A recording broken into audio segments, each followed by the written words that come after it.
ඉතින් මේ තියෙන්නේ මගේ SLT මොබිටෙල් ෆයිබර් කනෙක්ෂන් එකේ බිල් එක. ඉතින් ඔයාලා බලා ගන්න මෙතන ඉන්වොයිස් එක තියෙනවා. කොහොමද දැන් අද මම කතා කරන්නේ කොහොමද ඔයාගේ මේ පැකේජ් එක ඔයා දාලා දෙන පැකේජස් එක්ක ඔයාගේ ෆයිබර් කනෙක්ෂන් එකේ බිල් එක කැල්කුලේට් වෙන්නේ කියලා.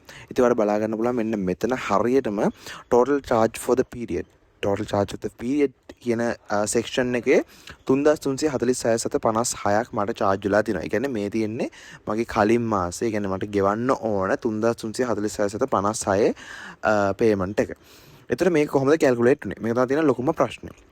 එතකොට ඔයා බලන්න මෙන්න මෙතන මුලින්ම මම කියන්නම් මේකේ මම අර ඉම්පෝර්ටන්ට් දේවල් ඒ කියන්නේ මගේ ප්‍රයිවට් දේවල් ප්‍රයිවට් ඉන්ෆර්මේෂන්ස් ටික මම මෙතන වයිට් අවුට් කරලා තියෙනවා. මේක ඔරිජිනල් ඉන්වොයිස් එකක්. මෙතන බලා ගන්න පුළුවන් ඔයාලට මෙන්න මෙතන. ඒ කියන්නේ මුලින්ම charge වෙලා තියෙනවා 1790. මේ 1790 charge උනේ කොහොමද? මේ තියෙන්නේ SLT broadband service FTTH web family plus rental. මෙන්න මේ web family plus කියන පැකේජ් එක තමයි මම මෙතන මේ 1790ට අරන් තියෙන්නේ. මෙතන මේ 1790 web family plus කියන පැකේජ් එකට include වෙනවා 100 GB. GB 100ක් include වෙනවා. ඒ 100 GB වලින් විශේෂයෙන් මතක තියාගන්න ඕනේ GB 40යි day time ඉතුරු GB 60 night time. GB 40යි day time add වෙන්නේ. ඉතුරු GB 60ම සම්පූර්ණයෙන්ම night time වලට තමයි add වෙන්නේ. day time GB 40 හම්බෙන්නේ. ඒතර ඒක රුපියල් 1790ක් වෙනවා. price එක මතක තියාගන්න 1790. ඊට පස්සේ මෙතන තියෙනවා meet max 100 GB one time. ඒ කියන්නේ මේ තියෙන්නේ මම ඒක මේ month එකේ මැදදී තමයි active කරගත්තේ. meet max 100 GB කියලා කියන්නේ මේකෙදි Zoom application එක සඳහා GB 100ක් වෙන් කරලා තියෙනවා. ඒ application එකට පාවිච්චි කරන්න. ඉතින් අන්න ඒක තමයි meet max 100 GB කියලා තියෙන්නේ. ඉතින් එතනදී රුපියල් 490කට තමයි අරන් තියෙන්නේ. ඒ කියන්නේ ඒකෙන් Zoom application විතරයි පාවිච්චි කරන්න පුළුවන්. ඒතර එන්න ඒ පැකේජ් එක තමයි මම මෙතන 490කට අරගෙන තියෙන්නේ. ඊට පස්සේ මේ තියෙන්නේ මම මේ මාසය ඇතුළත ගත්ත ඒ කියන්නේ මේක මට ඔල්රෙඩි හැම මාසෙම රිනිව් වෙනවා 1790. ඒ කියන්නේ වෙබ් ෆැමිලි ප්ලස් එක ඒක හැම වෙලාවෙම ඒ කියන්නේ මම මුලින්ම මේක අරන් තියෙන පැකේජ් එක නිසා ඒක හැම මාසෙම රිනිව් වෙනවා. ඒතර මේ මීට් මැක්ස් එක ඒක වන් ටයිම් අරන් තියෙනවා. ඔයාලා බලා ගන්න පුළුවන් මෙතන වන් ටයිම් කියලා තියෙනවා. ඒ කියන්නේ මේ මාසෙද මට අවශ්‍ය වුණා GB 100ක් Zoom පැකේජ් එකෙන්. අන්න ඒක තමයි වන් ටයිම් එක අරන් තියෙන්නේ. ඊළඟ එක මෙතන බලා ගන්න පුළුවන් fiber access home DPBB with customer phone rental කියලා. මෙන්න මෙතන පොඩි ප්‍රශ්නයක් තියෙනවා. ඒ කියන්නේ fiber access home DP data package broadband with customer phone. ඒත් ඇත්තටම මම මෙතන landline එක පාවිච්චි කරන්නේ නැහැ.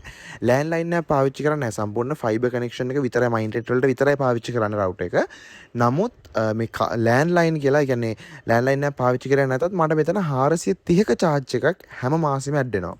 මෙන්න මේ 430 හැම මාසෙම මට ඇඩ් වෙනවා ඒ ලයින් එක පාවිච්චි කරත් නැතත්. ඒක කොච්චර දුරට සාධාරණ නැද්ද කියන එක මට කියන්න බෑ අයිඩියා එක. නමුත් ඒක මට හැම මාසෙම මේ 430 ඇඩ් වෙනවා. ආගේ බිල් එකෙත් ඔයා ෆයිබර් කනෙක්ෂන් එකක් විතර පාවිච්චි කරත් මේ 430 අනිවාර්යෙන්ම ඇඩ් වෙනවා. ඉතින් මම මේකේදී ලෑන්ඩ්ලයින් එක පාවිච්චි කරන්නේ නැහැ මේ කනෙක්ෂන් එකත් එක්ක.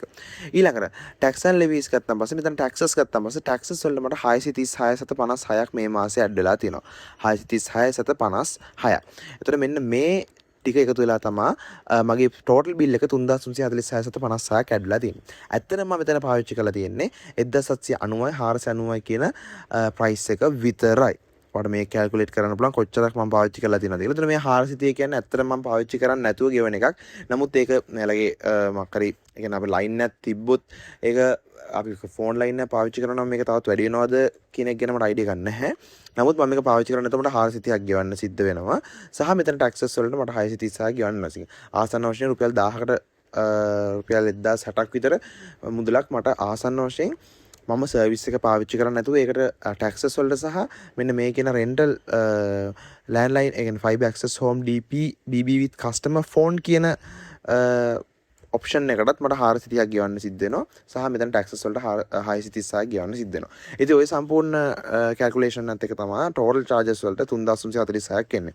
අයි මෙතන ආසන්න වශයෙන් 1000ක් අයින් කරොත් මෙන්න මේ දෙකට 430යි 636යි.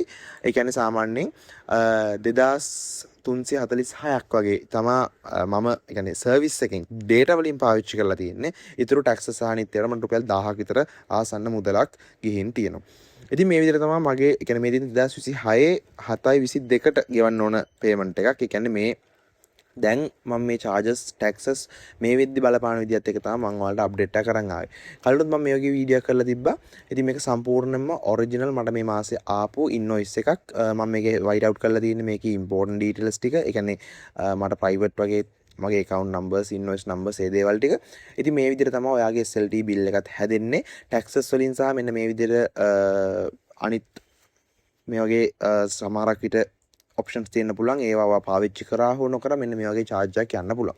ඉතින් SLD fiber connection එකට යන්න ඉන්න කෙනෙක්ට සාමාන්‍ය බිල් එකක් කොහොමද එයාලගේ කැල්කුලේට් වෙන්නේ කියන එක ගැන පොඩි දල අයිඩියා එකක් ගන්න තමයි මේ වීඩියෝ කරන් ආවේ. ඉතින් මොනවාරි ප්‍රශ්න තියෙනවා නම් පල්ලෙන් කමෙන්ට් කරන්න. අපි ඊළඟ වීඩියෝ එකකින් පන්ට හම්බෙමු.